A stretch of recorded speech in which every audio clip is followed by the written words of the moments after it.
Tried standing on his head in case he'd swallowed the lost half by mistake, but all to no avail. It was nowhere to be seen. It wasn't until Mrs. Bird remembered the episode with the boiled egg that they suddenly put two and two together and went scurrying back downstairs again as fast as their legs would carry them. But they were too late. Before they were halfway down, they heard a loud grinding noise coming from the kitchen, and they arrived there just in time to see Mrs. Brown switch the machine off. The waste disposal was still a new toy in the household. Everything from used matchsticks to old bones was fed into its ever-open mouth, but never in her wildest moments would Mrs. Brown have dreamed of disposing of one of Paddington's teeth, and she was as upset as anyone when she realised what had happened. "I can't see them taking him on the National Health," she said. "Perhaps he'd better go to the vet." "Certainly not," said Mrs. Bird decidedly. "He'll have to go as a private patient. I'll ring Mr. Leach straight away." Although the Browns' housekeeper kept a firm hand on Paddington's goings-on, she was always quick to come to his aid in time of trouble, and she bustled out of the room in a very determined manner. All the same, the others awaited her return with some anxiety, for although Mr. Leach had looked after the family's teeth for more years than they cared to remember, he'd never actually been asked to deal with one of Paddington's before. They weren't at all sure how he would view the matter, and their spirits rose when Mrs. Bird reappeared wearing her coat and hat. "Mr. Leach will see him as soon as we can get there," she announced. "He keeps a free period for emergencies." Mrs. Brown heaved a sigh of relief. "Ah, how nice," she said. "It's not as if we've ever registered Paddington with him." "Who said anything about Paddington?" replied Mrs. Bird innocently. "I simply said we have an emergency in the house." She glanced up at the ceiling as a loud groan came from somewhere overhead. "And if you ask me, there's no one who'll deny the truth of that. I'd better order a taxi." While Mrs. Bird got busy on the phone again, the others hurried upstairs to see how Paddington was getting on.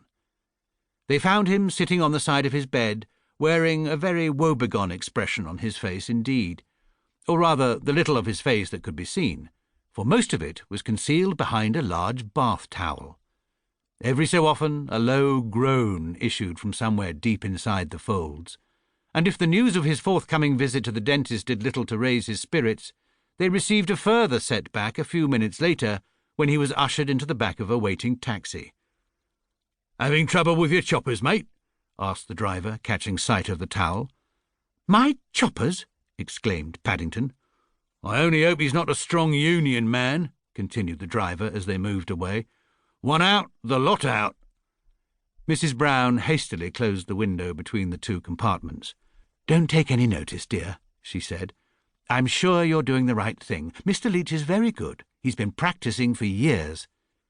"Mr. Leach has been practising?" repeated Paddington with growing alarm. "I think I'd sooner pay extra and have someone who knows what he's doing."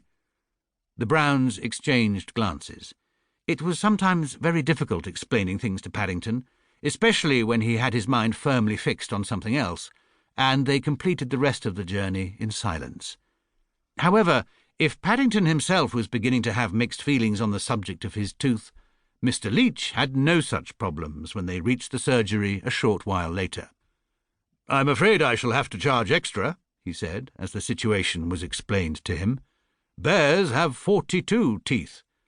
"I've only got 41, said Paddington. "One of mine's been disposed of." "Oh, that's still 9 more than I normally deal with," said Mr. Leach firmly, ushering Paddington into his surgery.